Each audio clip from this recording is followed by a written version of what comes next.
Trump's arms deals benefiting Saudi Arabia to face their first test in Congress.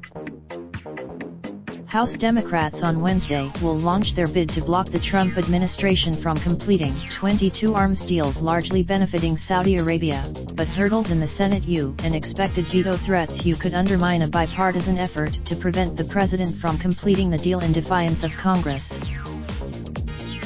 Members of the House Foreign Affairs Committee are expected to unveil 4 resolutions of disapproval Wednesday, each designed to push back on elements of President Trump's plan to conclude the arms deals via an emergency executive order.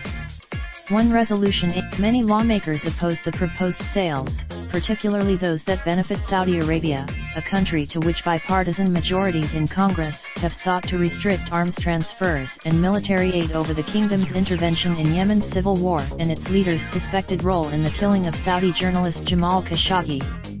But still more the House proposal is a twist on the strategy that Senators Robert Menendez is expected to request a vote on the Senate's 22 disapproval measures early next week. But Republicans may well see how the parliamentarian rules, said Senate Foreign Relations Committee Chairman James E. Risch R. Idaho, noting that I suspect someone will ask the parliamentarian to determine whether the measures should get a vote. Senate Majority Leader Mitch McConnell R. Kentucky on Tuesday but McConnell pledged to oppose efforts to block Trump's move, voting against the resolution of disapproval and for sustaining the veto when it comes to that. At present, more than 50 senators are expected to vote for the 22 resolutions to block the president, including 4 Republican senators. Graham taught, should efforts fail to build a veto-proof coalition around that approach, Young and Senior Chris Murphy but that would take several weeks, due to the time allotted for the administration to respond to the human rights query, making it an unlikely option before lawmakers depart Washington for an August recess, according to congressional aides, and subject to the same potential veto as the 22 resolutions.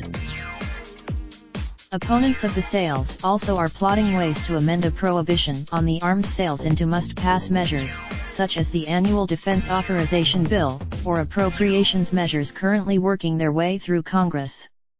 But Republican lead, I am doing my best to negotiate a bill that can pass both the House and Senate and be signed by the President, Risch said Tuesday. There are ongoing but thus far, senior State Department officials have been unrepentant about circumventing Congress to complete the sales. These sales and the associated emergency certification are intended to address the military need of our partners in the face of an urgent regional threat posed by Iran. R. Clark Cooper, Assistant Secretary of State for Political Military Affairs, is expected to tell the House Foreign Affairs Committee on Wednesday, according to prepared remarks. Remaining a reliable, when asked Tuesday whether the administration was wise to force the arms deals through by emergency declaration, Acting Defense Secretary Patrick Shanahan was more tight-lipped. It's always best to follow the process, he said. Emily Davies, Haley Fuchs, and Missy Ryan contributed to this report. Raindrop, drop top smoking, no cooking the hot pot. Fucking on your bitch, yeah, that. Looking up, open the park pot.